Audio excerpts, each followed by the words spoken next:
For 5 years, Audrey was a ghost in her own marriage, hidden in the penthouse while Harrison Evans conquered Wall Street. The world viewed her as a silent accessory, a woman with no voice and no power. That illusion ended the night of the Met Gala. Tonight, we unravel a story of revenge that isn't just a breakup, it is a public execution. When the invisible wife finally emerged from the shadows, she didn't just leave her billionaire husband. She burned his empire to the ground. This is The Billionaire Ignored His Wife Until She Shocked Everyone. The silence in the penthouse at 432 Park Avenue was expensive. It was the kind of silence that cost $50 million to curate, insulated from the chaotic hum of Manhattan below by triple-paned glass and heavy velvet curtains. Audrey Evans sat at the end of a mahogany dining table long enough to land a small plane on. The table was set for 2. The candles, imported beeswax from a monastery in France, had burned down to nubs, pooling wax onto the linen tablecloth. She checked her watch, a delicate vintage Cartier tank that had belonged to her grandmother. It was 11:45 p.m. Harrison wasn't coming. She shouldn't have been surprised. It was their 5th anniversary. He had missed the 3rd, a crisis in Tokyo, and the 4th, a merger with the Kensington Group. But this year, he had promised. He had looked her in the eye 3 days ago, buttoning his Charvet shirt, and said, "Audrey, book the table. I'll be there. I have a surprise for you." Audrey stood up, her joints stiff from hours of waiting. She blew out the last candle. The smoke curled up, a grey ribbon in the dark room. She walked to the floor-to-ceiling window looking out over Central Park. Below, the city was a grid of electric gold. Somewhere out there, Harrison Evans, the CEO of Evans Vane Capital, was living his life. A life that barely included her. To the outside world, Audrey was a mystery. The tabloids called her the Mouse. She was rarely seen at the galas Harrison attended. When she did attend, she wore muted colors, grays, beiges, soft pastels that blended into the wallpaper.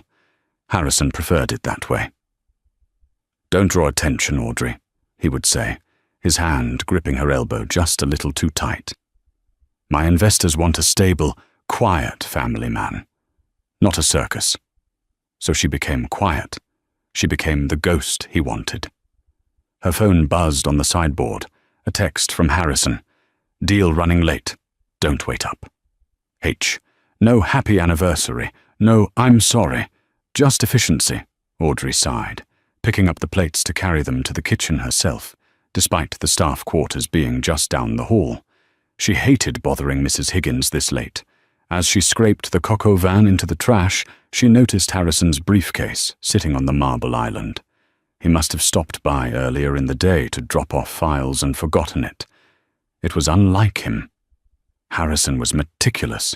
Curiosity, cold and sharp, pricked her. She knew the code, his birthday. She clicked the latches open. Inside were the usual suspects, merger documents, a tablet, legal briefs. But tucked into a side pocket was a small velvet box. Her heart leapt. The surprise. He had remembered. Maybe the text was just a cover because he was stuck. But he had bought the gift. She opened the box. It was a bracelet. Not just any bracelet. A Van Cleef & Arpels Alhambra bracelet. Vintage, set with onyx and diamonds.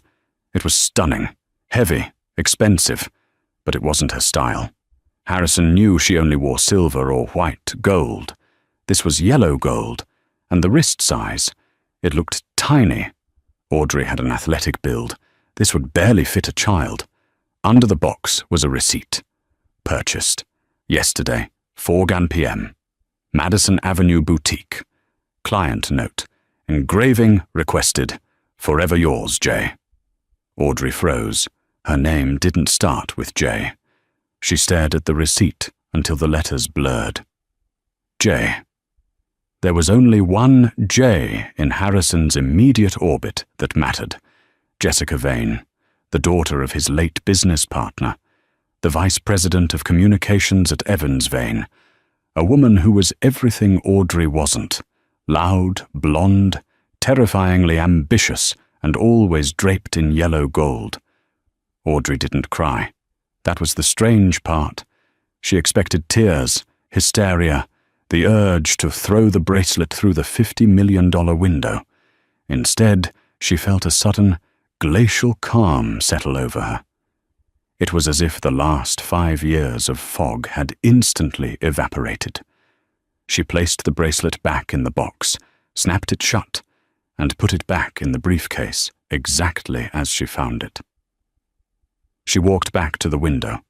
The reflection staring back at her was pale, wearing a beige cardigan and no makeup. The mouse. "Happy anniversary, Audrey," she whispered to the glass. She went to the bedroom, but she didn't sleep.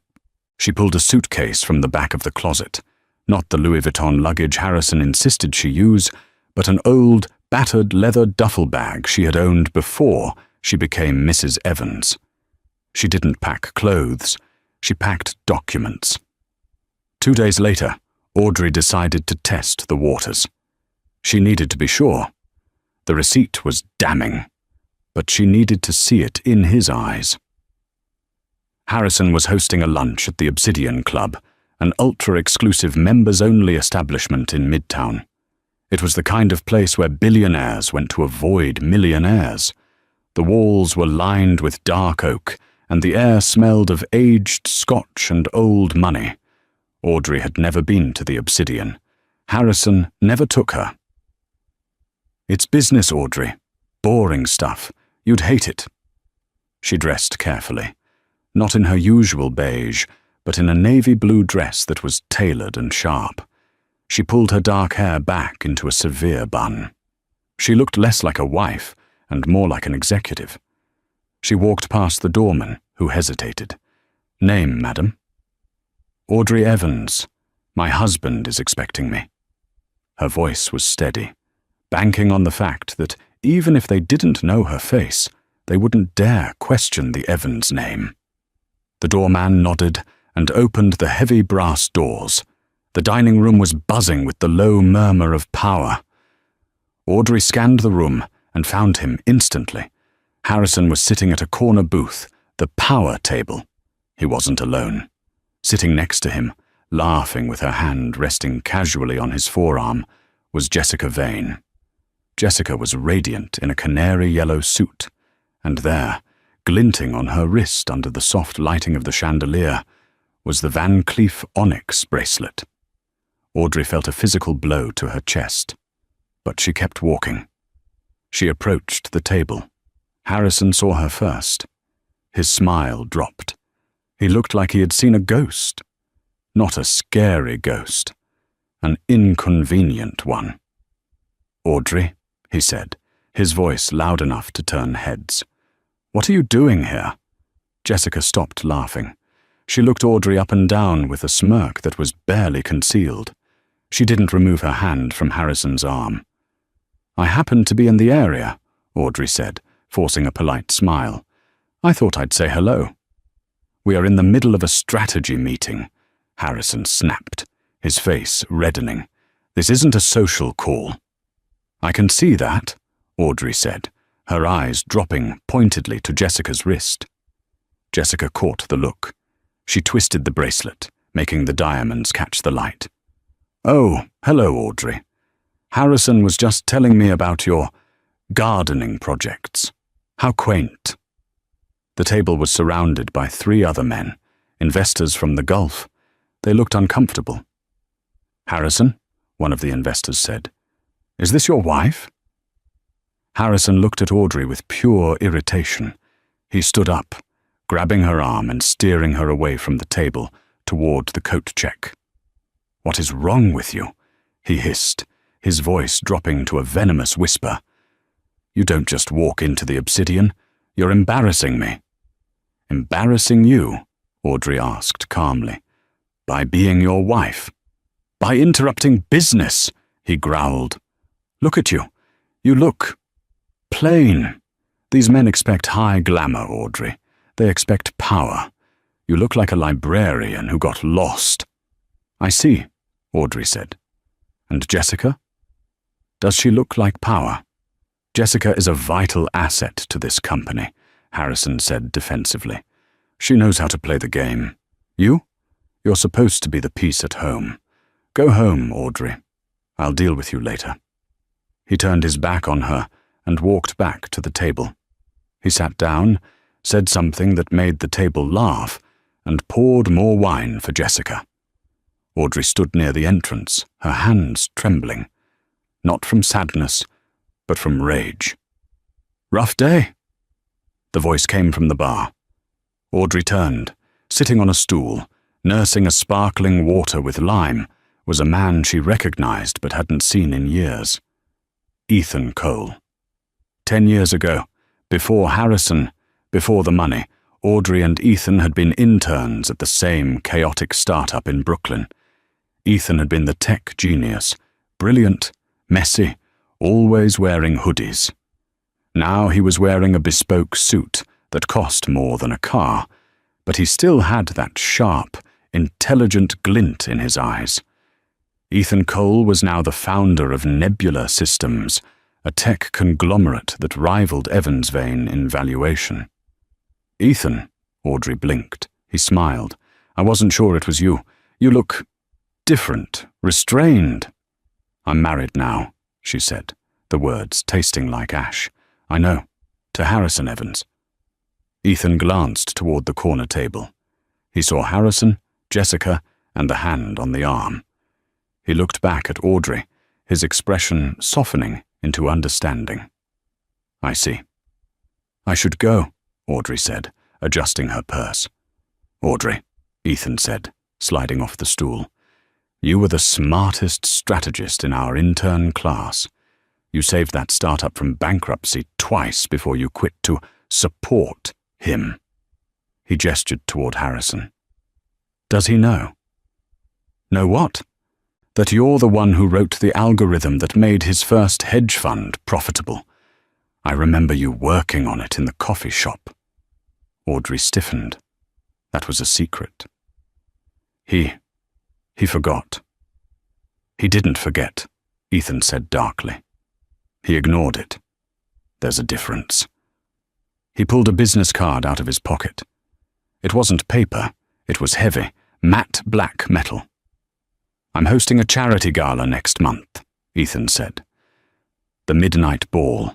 It's going to be the biggest event of the season. Harrison is desperate for an invite because he wants to acquire my AI division. He's going to be there." So, Ethan leaned in, his voice low. "Don't come as his wife. Come as yourself. Come as the woman who wrote the algorithm." Audrey looked at the card. Then she looked back at Harrison, who was toasting Jessica's glass. "I don't have anything to wear," Audrey whispered. Ethan grinned, and for a second he looked like the boy from Brooklyn. "I know a guy. Call me." Audrey took the card. As she walked out of the Obsidian Club, the doorman held the door. This time she didn't look down. She looked straight ahead at the skyline. The mouse was dead. It was time for the lioness to wake up. The office of Dominic Cross was less like a law firm and more like a shark tank. Located on the 60th floor of a Glass Needle in Hudson Yards, it offered a panoramic view of the city that Audrey felt she was finally seeing clearly for the first time. Dominic Cross was the divorce attorney you hired when you wanted to scorch the earth. He was 50, tanned, and wore a suit that cost more than Audrey's first car. He reviewed the documents Audrey had pulled from the old duffel bag, his reading glasses perched on the end of his nose. "This is interesting," Dominic murmured, tapping a yellowed piece of paper. "Very interesting." "Is it enough?" Audrey asked. She was gripping her purse so hard her knuckles were white. "Mrs. Evans, most people think divorce is about who gets the house and who gets the dog," Dominic said, taking off his glasses. "But in your case, it's about intellectual property. You're telling me that the core trading algorithm, The Vanguard code that launched Evans Vane Capital was written by you? I wrote it on a napkin and then coded it on a laptop in our one-bedroom apartment in Brooklyn, Audrey said. Harrison was good at sales. He was good at shaking hands, but he couldn't code to save his life. I built the engine. He just painted the car. And you never signed over the rights? We were newlyweds, Audrey said softly. I trusted him. I didn't think I needed a contract to protect me from my husband. Dominic smiled, a predatory expression that made Audrey feel safe for the first time in years. Harrison Evans is currently evaluating his company at $4 billion for a potential merger. If we can prove the foundation of that company belongs to you, well, you don't just get half. You get the leverage to destroy him. I don't just want money, Mr. Cross, Audrey said, her voice hardening. I want him to know that I'm not invisible. Oh, he'll know, Dominic said. But first, we have to blindside him. You need to maintain the charade, the loving, submissive wife. Can you do that for 2 more weeks? I've done it for 5 years, Audrey said. 2 weeks is nothing. Later that afternoon, Audrey met Ethan Cole at a nondescript warehouse in Chelsea. There was no sign on the door, just a keypad. Ethan punched in a code and ushered her inside. It wasn't a warehouse, it was an atelier. Rolls of silk, chiffon, and velvet were stacked to the ceiling. In the center of the room, a man with silver hair and measuring tape around his neck was sketching furiously. Audrey, meet Lazaro, Ethan said. He doesn't do fashion weeks anymore. He only designs for private clients, royalty mostly. Lazaro looked up. He had piercing blue eyes that seemed to scan Audrey's soul rather than her measurements. He frowned. She is hiding, Lazaro said, his accent thick and European. Her posture is apologetic. Why do you apologize for taking up space, Bella? Audrey straightened her spine. I'm done apologizing. Good, Lazaro said. He walked around her. Ethan tells me you are crashing the midnight ball. The theme is celestial bodies. Everyone will be wearing sparkles, stars, gold, silver. They will look like Christmas ornaments. I don't want to blend in, Audrey said. No, Lazaro agreed. Harrison Evans will be there. Yes. With his mistress. Lazaro nodded solemnly, as if discussing a funeral arrangement. Then we do not dress you as a star. We dress you as the void, the darkness that makes the stars look bright, dangerous, infinite. He began to sketch. Audrey watched the lines form on the paper. It wasn't just a dress, it was a weapon. One condition, Ethan said, leaning against a table. You walk in with me, as my partner. Not my date, my equal. Evans Vane is trying to acquire my AI division. Harrison thinks I'm playing hard to get. If I walk in with his wife on my arm, it'll shatter his negotiation leverage before he even opens his mouth. Audrey looked at Ethan. Why are you doing this, Ethan? Is it just business? Ethan looked down at his shoes, then back at her. I hated watching you fade, Audrey. The smartest girl in the room became a decoration. It offended me. Audrey felt a lump in her throat. Thank you. Don't thank me yet, Ethan grinned. Wait until you see the bill. The next 2 weeks were a masterclass in acting. Audrey played the part of the doting wife perfectly. She laid out Harrison's vitamins. She nodded when he talked about how stressful his meetings with Jessica were. She even signed the anniversary card he bought her 3 days late, a generic Hallmark card signed by his assistant. 3 days before the gala, Harrison came home early. He was in a foul mood. Ethan Cole is stonewalling me, Harrison complained, loosening his tie. He poured himself a whiskey, ignoring Audrey, who was reading a book on the sofa. He's playing games. I need to close this deal at the midnight ball. It's critical. Is there anything I can do?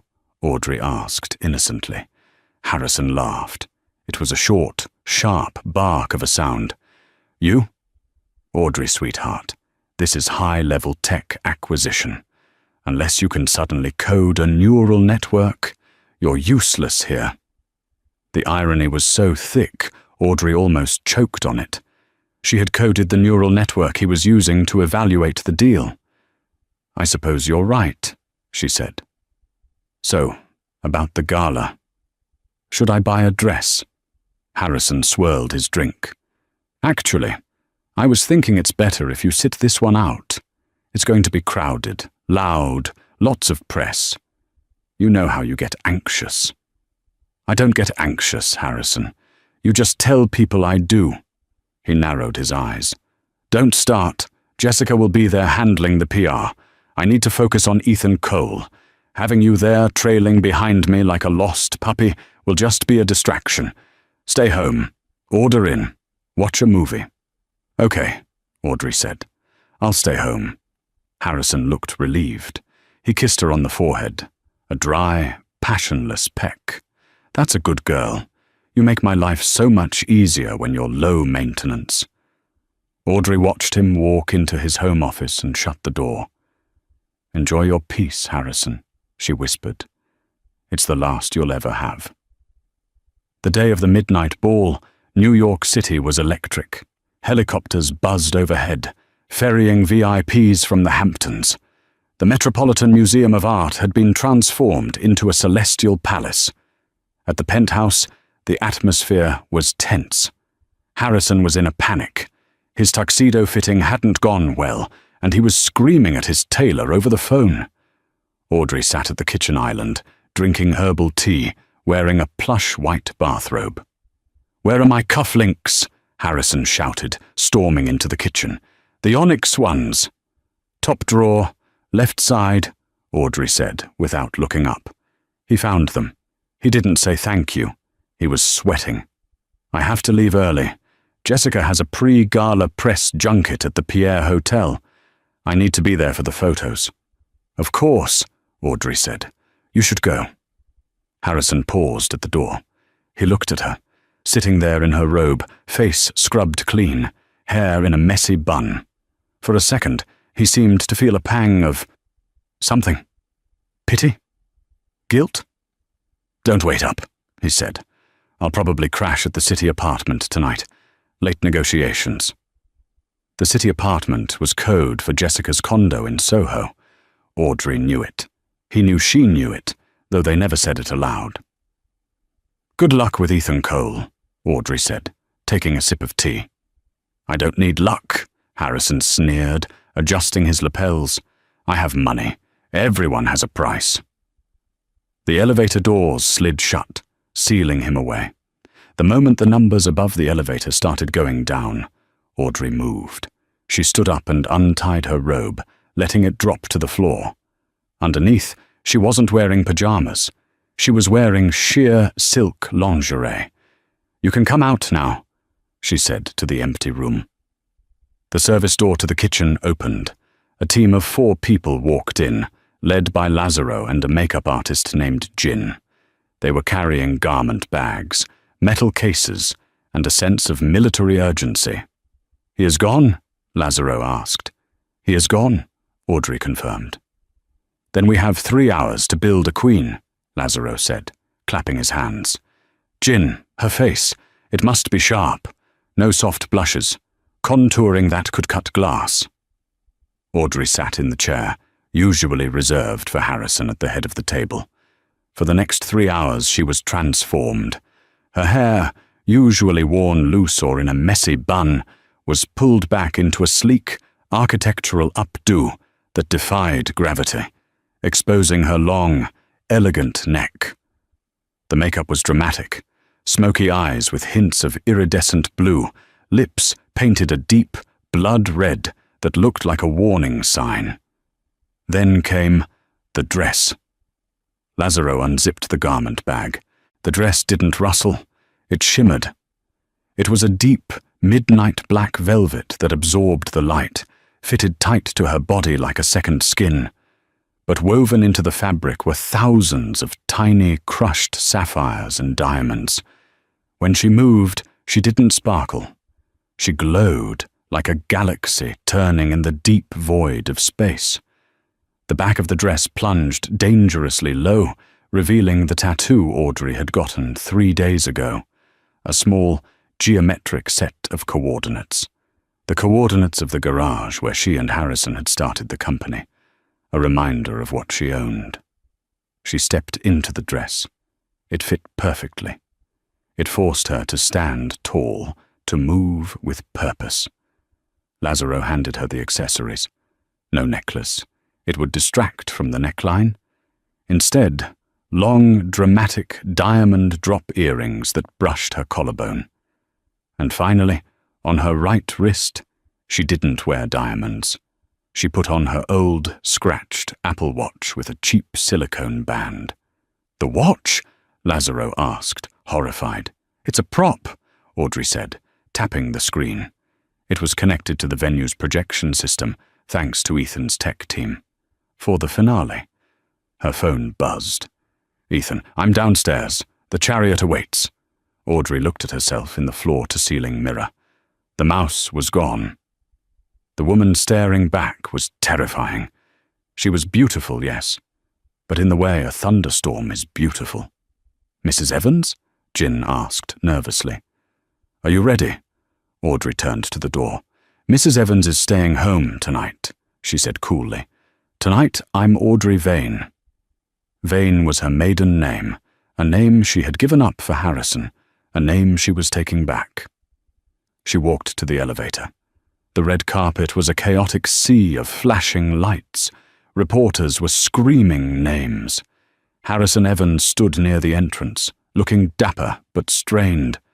Jessica Vane was clinging to his arm, wearing a gold-sequined dress that was loud and aggressive. She was soaking up the attention, posing for cameras, laughing too loudly. "They love us," Jessica whispered in Harrison's ear. "They love the money," Harrison muttered, scanning the crowd. "Where is Ethan? He should be here by now." "Maybe he got cold feet," Jessica laughed. "He knows you're going to buy him out. He's scared." "He should be," Harrison said. Suddenly, the crowd went quiet. Then, a collective gasp rippled through the line of photographers. The screaming stopped, replaced by the frantic, rapid-fire clicking of shutters, the sound of 1,000 mechanical cicadas. "Who is that?" someone whispered. Harrison turned around, annoyed by the distraction. A black limousine had pulled up. Not the usual town cars, but a vintage Rolls-Royce Phantom. The door opened. Ethan Cole stepped out first, looking devastating in a midnight blue tuxedo. He turned and offered his hand to the person inside. A leg emerged, high slit, black velvet. Then Audrey stepped out. The silence was deafening. She stood on the pavement for a moment, the flashes illuminating her dress like lightning strikes.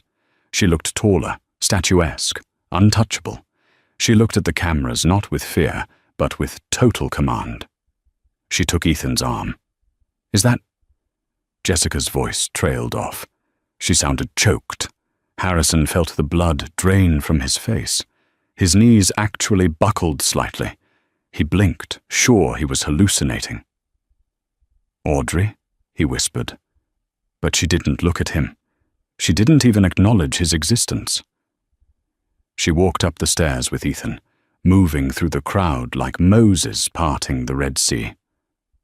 As they passed Harrison and Jessica, Audrey paused.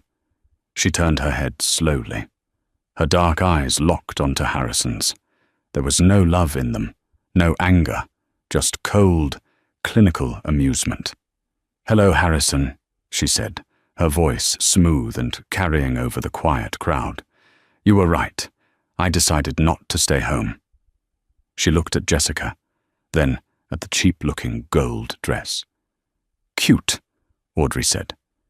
And then she walked away, leaving Harrison Evans standing with his mouth open, while 100 cameras pivoted away from him to follow his wife. The game had begun. Inside the Metropolitan Museum of Art, the Temple of Denda was bathed in rotating constellations projected onto the ancient sandstone walls. The air smelled of $50,000 worth of imported white orchids and expensive champagne. The moment Audrey stepped into the great hall on Ethan's arm, the atmospheric pressure in the room changed.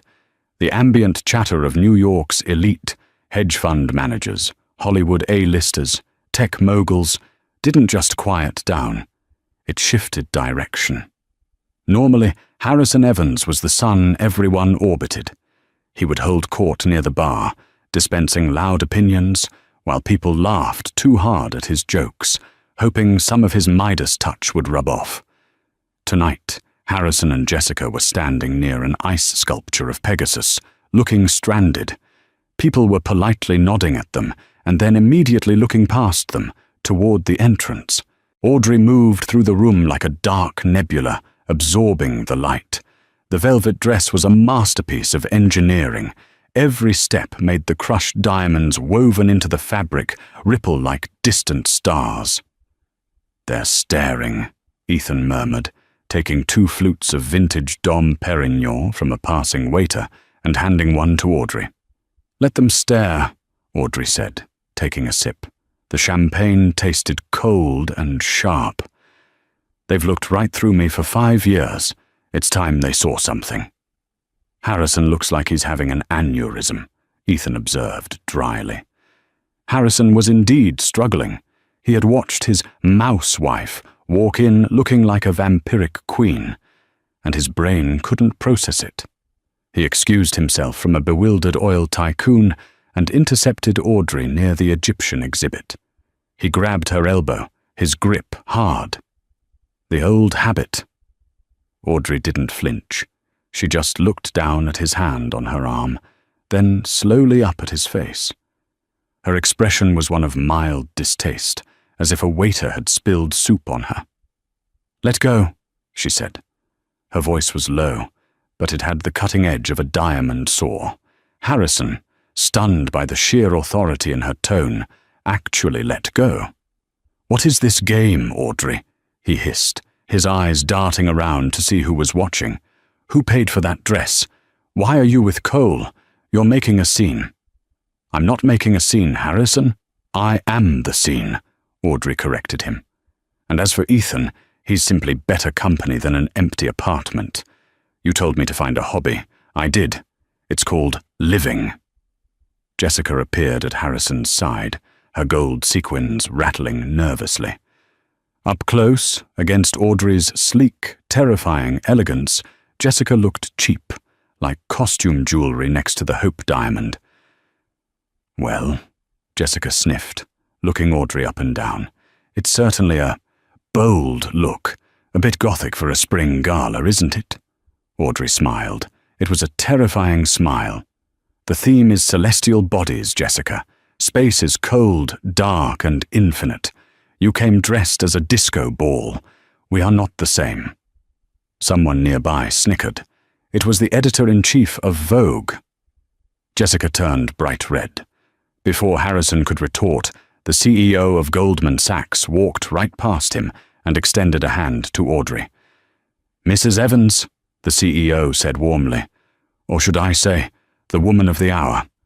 I was just talking to Ethan. He tells me you have some fascinating insights into algorithmic trading trends." Harrison's jaw dropped. "Audrey? Insights? She doesn't even know how to turn on her laptop half the time." The Goldman CEO looked at Harrison with polite confusion. "Really? Because Ethan says she's the sharpest mind he's talked to in a decade." Audrey smiled graciously at the CEO. "Harrison likes to keep me humble, David. We were just discussing the latency issues in high-frequency trading models during volatile markets. I have some thoughts on how quantum computing might solve that." She then launched into a 30-second, highly technical explanation that went completely over Harrison's head, but made the Goldman CEO nod enthusiastically. Harrison stood there, mute. He recognized the words. They were the buzzwords he paid his CTO millions to understand. But coming out of Audrey's mouth, they sounded like an alien language. "Excuse us, Harrison," Audrey said coolly. "David and I have business to discuss."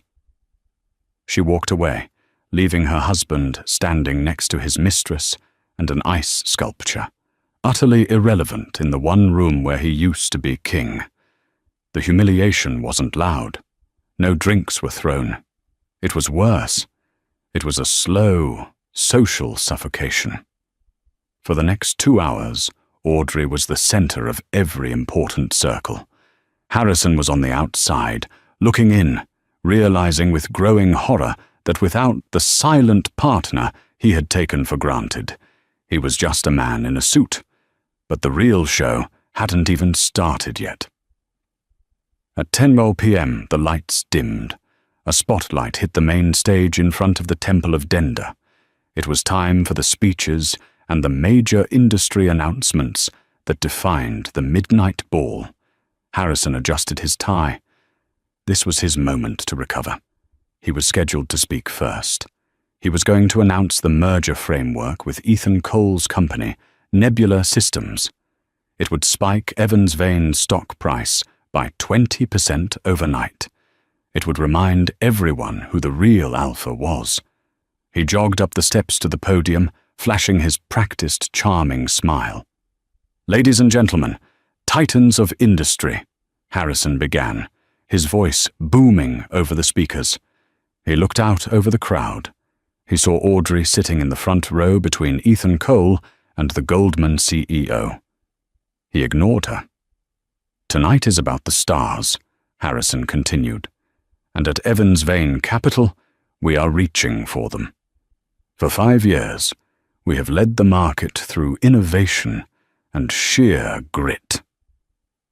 And tonight," he paused for dramatic effect, looking towards Ethan. "Tonight, I am thrilled to announce that we are entering final negotiations to acquire the AI division of Nebula Systems. Together, we will build the future of finance." There was polite applause. Harrison beamed. He had done it. He had bluffed his way through. Then Ethan Cole stood up. He didn't walk to the stairs.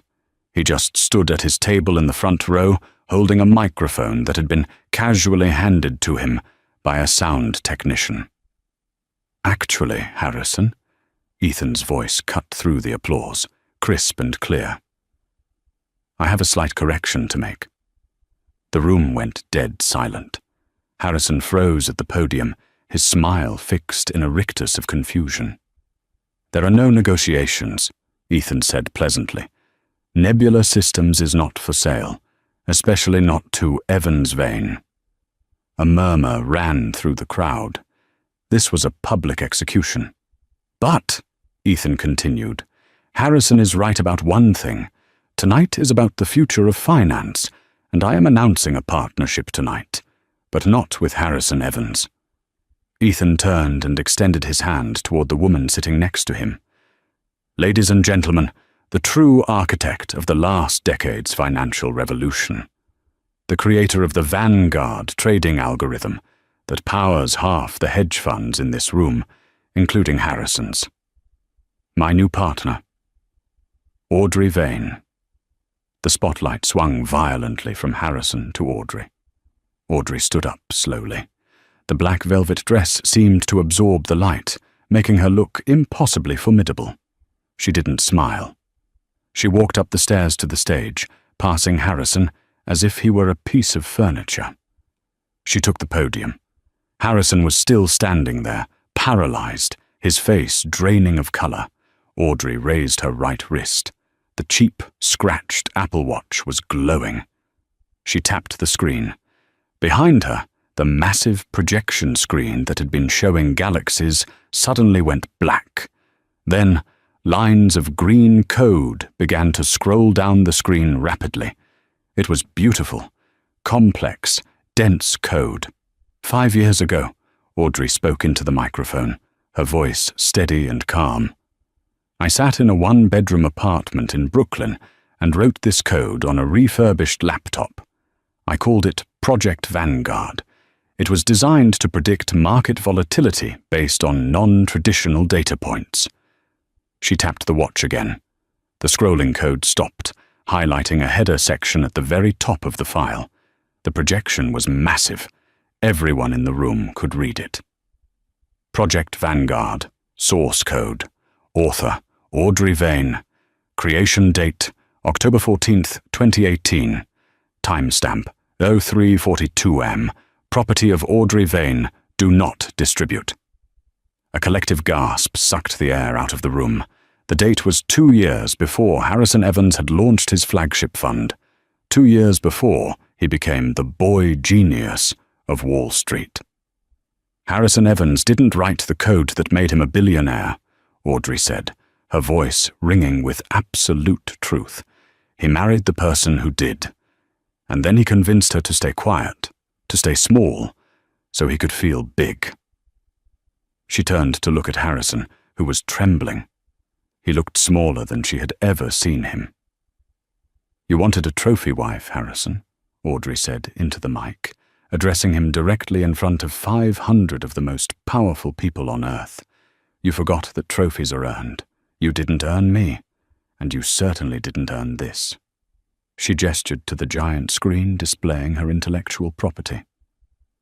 "Effective tomorrow morning, my legal team is filing for divorce," Audrey announced to the room. "We are also filing an injunction against Evans Vane Capital for the unauthorized usage of my intellectual property for the past 5 years.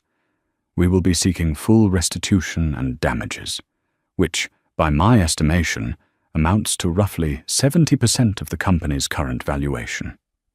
She paused, letting the number sink in. Harrison Evans wasn't just going to be divorced. He was going to be liquidated. "The mouse is dead, Harrison," Audrey whispered, loud enough only for the microphone to catch it. She turned and walked off the stage. The silence lasted for 3 seconds. Then, pandemonium broke out. Reporters were shouting into phones. Investors were frantically texting their brokers to dump Evans Vane stock before the markets opened. Harrison Evans stood alone on the stage under the harsh spotlight, a man stripped bare, watching his empire dissolve into green lines of code written by the wife he never bothered to know. In the crowd, Jessica Vane slipped out a side exit, leaving Harrison to face the music alone. The rats were already fleeing the sinking ship. The morning after the midnight ball, Harrison Evans woke up to a sound he had never heard before. The silence of a phone that had stopped ringing because the voicemail box was full. He was in Jessica Vane's Soho loft. The sunlight streaming through the floor-to-ceiling windows felt harsh, unforgiving. He reached for his phone on the nightstand. The screen was a wall of notifications, but not the kind he was used to. There were no congratulatory texts from senators or jealousy-tinged messages from rivals. There were alerts from the Wall Street Journal, Bloomberg, and the New York Times. Evans Vane stock plummets 45% in pre-market trading. The Vanguard scandal. Wife of billionaire claims ownership of core algorithm. SEC launches. Probe into intellectual property fraud at Evans Vane. Harrison sat up, his head pounding. The previous night was a blur of flashing cameras and the humiliating echo of Ethan Cole's voice. He looked over at the other side of the bed. It was empty. He walked into the living room. Jessica was there, dressed in a bathrobe, pacing back and forth while screaming into her phone. "I didn't know! How was I supposed to know?" Jessica yelled, spotting Harrison. She glared at him, her eyes rimmed with red, not from crying, but from lack of sleep and fury. "I am the VP of Communications. Do you know what my inbox looks like? They are calling me a complicit fraud, Harrison." She hung up the phone and threw it onto the couch. "Good morning to you too," Harrison muttered, rubbing his temples. "We need to issue a statement. Deny everything. Say Audrey is mentally unstable. Say it's a bitter divorce tactic." Jessica laughed, a cold, sharp sound. Deny it? Harrison, she put the source code on a 40-foot screen. The timestamps were verified by 3 independent tech blogs before sunrise. The metadata is ironclad. You didn't just steal her work, you built a glass house on a foundation of dynamite, and she just lit the fuse. We can fix this, Harrison said, though his voice lacked conviction. I'll call my lawyers. We'll sue for defamation. There is no we anymore, Jessica said, tightening the belt of her robe. Harrison froze. What? I'm resigning, Jessica said. My resignation letter is already with HR. And as for us? She looked him up and down with a look of pure disdain. I don't date failures, Harrison. I certainly don't date men who are about to be indicted. You're leaving me? Harrison asked, incredulous. Now? After everything I bought you? The apartment? The car? You bought them with company money, Jessica snapped. Money that apparently belongs to your wife. Get dressed, Harrison. You need to leave. My lawyer advised me not to be seen with you. 10 minutes later, Harrison Evans was standing on the sidewalk in Soho, holding his tuxedo jacket, watching the door of the luxury building slam shut in his face. It was the first domino in a long, agonizing chain reaction. 1 week later, the conference room at Dominic Cross's law firm was quiet, a stark contrast to the chaos outside. Audrey sat at the head of the table. She looked rested. For the first time in 5 years, the dark circles under her eyes were gone. Dominic placed a thick binder on the table. The forensic audit is complete. And? Audrey asked. It's worse than we thought, Dominic said, opening the file. Harrison wasn't just using your algorithm. He was over-leveraging the funds based on the algorithm's predictive success. He was borrowing against future earnings that technically didn't exist yet. When the stock tanked last week, the banks issued margin calls. He doesn't have the cash to cover them. Audrey stared at the numbers. It was a roadmap of greed. So he's broke, Audrey stated. Functionally, yes. His personal assets are tied to the company stock, which is currently trading at junk status. The yacht has been seized by the creditors. The Hamptons estate is in foreclosure as of this morning to cover the bank loans. Dominic leaned back. He has the penthouse, but the maintenance fees alone will bankrupt him in 6 months. He is currently living in a corporate housing unit in Queens, provided by the firm's liquidation team. And the IP? Audrey asked. The Vanguard code? The court granted the injunction. Dominic smiled. Evans' vein is barred from using the algorithm effective immediately. Without it, their trading models are useless. The board voted to dissolve the fund yesterday. They are liquidating the remaining assets to pay off investors. Audrey nodded slowly. She didn't feel the rush of adrenaline she expected. She felt a solemn finality. It was like watching a controlled demolition of a condemned building. He wants a meeting, Dominic said softly. Audrey looked up. Harrison? He's refusing to sign the final divorce papers unless he sees you. He claims there are personal matters to discuss. I can have him removed, Audrey. You don't have to see him. Audrey stood up and walked to the window, looking out over the Hudson River. She thought about the last 5 years, the silences, the lonely dinners, the way he looked through her. She needed to close the book. Not for him, but for her. Let him come, Audrey said. But he comes here. I'm not going to him. Harrison arrived at 2 p.m. He looked like a ghost of the man who had commanded the midnight ball. He was wearing a suit, but it was wrinkled. He hadn't shaved in a few days. The confident swagger was replaced by a stoop, as if the weight of the sky was pressing down on his shoulders. Audrey was sitting alone in the conference room. She didn't stand up when he entered. Audrey, Harrison said, his voice raspy. He pulled out a chair and sat down heavily. Harrison, she replied. Her tone was neutral, devoid of the warmth he used to ignore, but also devoid of the anger he expected. You really did it, he said, shaking his head. You burned it all down. $4 billion. Poof. Gone. I took back what was mine, Audrey corrected him. You were just holding it for me. Poorly. Harrison laughed bitterly. Was it worth it?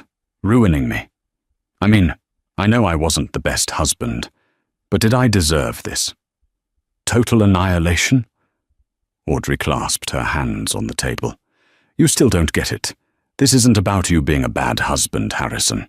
This isn't about missed anniversaries or cold dinners.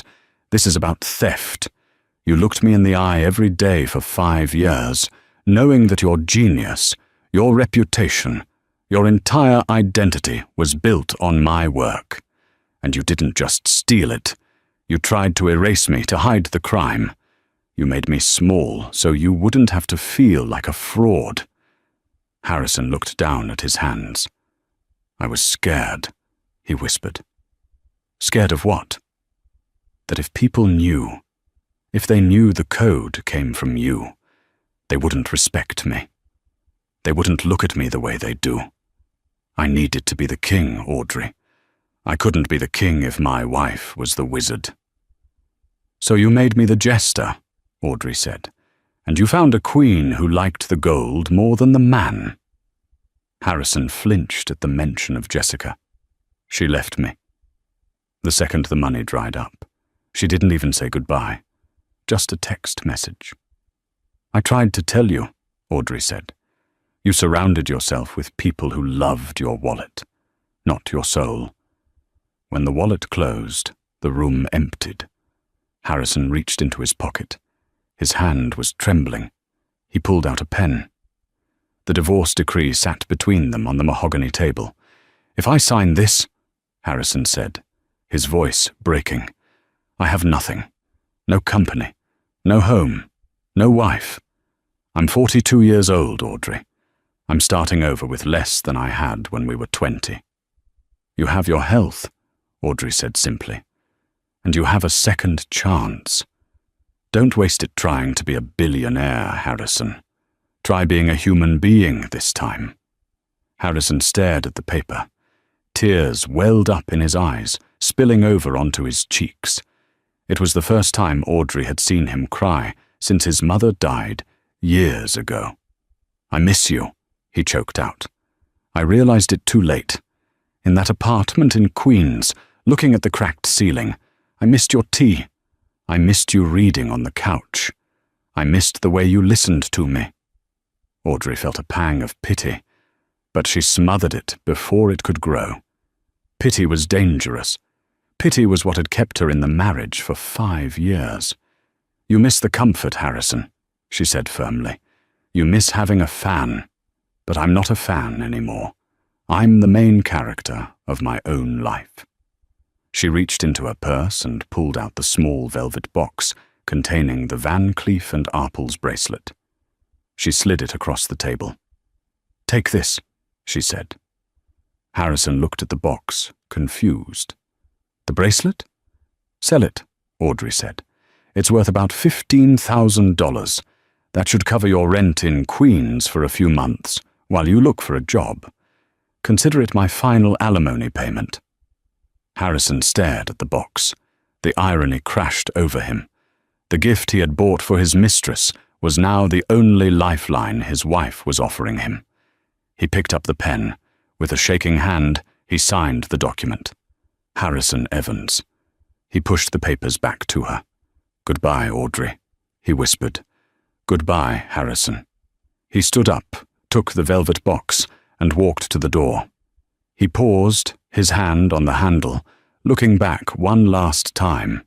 He opened his mouth to say something, maybe an apology, maybe a plea, but he saw Audrey was already looking down at her phone, typing a message. She had already moved on. He walked out, and the door clicked shut. 3 months later, the offices of Nebula Systems were buzzing with energy. Audrey walked through the open-plan floor, holding a tablet. She was wearing a structured navy blazer and jeans, her hair loose and wavy. She stopped at a desk where a young female intern was struggling with a line of code. "You're missing a syntax bracket on line 40, Audrey said, leaning over. The intern looked up, eyes wide. "Oh, thank you, Ms. Vane." "Just Audrey." She smiled. "Audrey." Ethan Cole's voice boomed from his office. He was waving her over. Audrey walked into his office. The view from here was different than Harrison's penthouse. It looked out over Brooklyn, toward the bridge. It looked like potential. "The Tokyo investors just left," Ethan said, grinning. "They loved the new volatility patch. They want to double their commitment." "I told you they would," Audrey said, sitting on the edge of his desk. "The math doesn't lie." "You know," Ethan said, his expression softening. "Harrison's bankruptcy finalized yesterday. It was in the papers." "I know," Audrey said. "I didn't read it." "He's working as a consultant for a mid-tier logistics firm in Jersey," Ethan added. "A far cry from Wall Street." Audrey looked out the window. "I hope he finds what he's looking for. But I really don't care anymore." She looked back at Ethan. "Are we done talking about the past? We have a product launch in 2 weeks." Ethan laughed. "You're terrifying, you know that?" "I've been told," Audrey grinned. She walked out of the office, her heels clicking rhythmically on the concrete floor. She wasn't the billionaire's wife anymore. She wasn't the mouse. She was Audrey Vane, the architect. And for the first time in her life, she wasn't building someone else's castle. She was building her own. Harrison Evans spent his whole life chasing value, but he missed the most valuable asset he ever had, sitting right across the dinner table. He thought Audrey was just a background character in his movie. He didn't realize she was the one writing the script. In the end, Audrey didn't just take half his money. She took back her name, her dignity, and her genius. It's a brutal lesson for everyone. Be careful who you ignore. The person holding the flashlight knows exactly how to leave you in the dark. If you enjoyed this story of ultimate revenge and justice, please hit that like button. It really helps the channel. And don't forget to subscribe and turn on notifications so you never miss a story. Share this video with someone who needs a reminder of their own worth. Thanks for watching, and I'll see you in the next one.